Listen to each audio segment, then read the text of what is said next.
आज महाराष्ट्र विधानसभेच्या पावसाळी अधिवेशनादरम्यान विधान परिषदेचे विरोधी पक्षनेते श्री अंबादास दानवे यांच्या निरोप समारंभाच्या वेळेस फोटो सेशन दरम्यान जेव्हा सगळे मंत्री व आमदार एकत्र बसून फोटो सेशन होणार होतं, त्या दरम्यान उद्धव ठाकरे यांनी एकनाथ शिंदे यांच्या बाजूला बसण्यास टाळल्याचं चित्र आपण पाहत आहोत. आणि या दरम्यान त्यांनी दोघेही एकमेकांना पाठ करून उभे असताना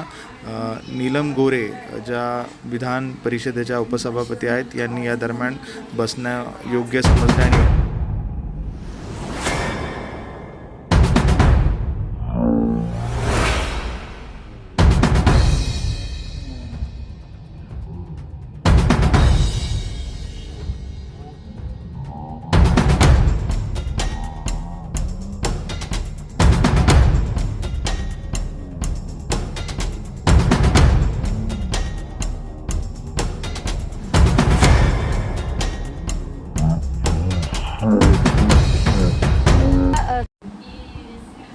दरम्यान 3 वर्षांनी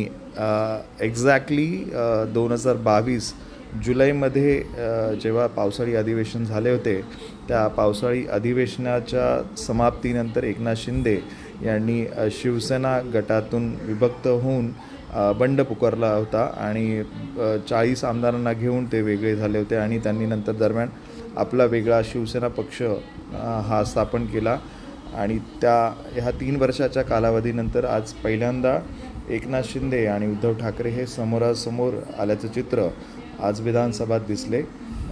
दरम्यान अंबादास दानवे विरोधी पक्षनेते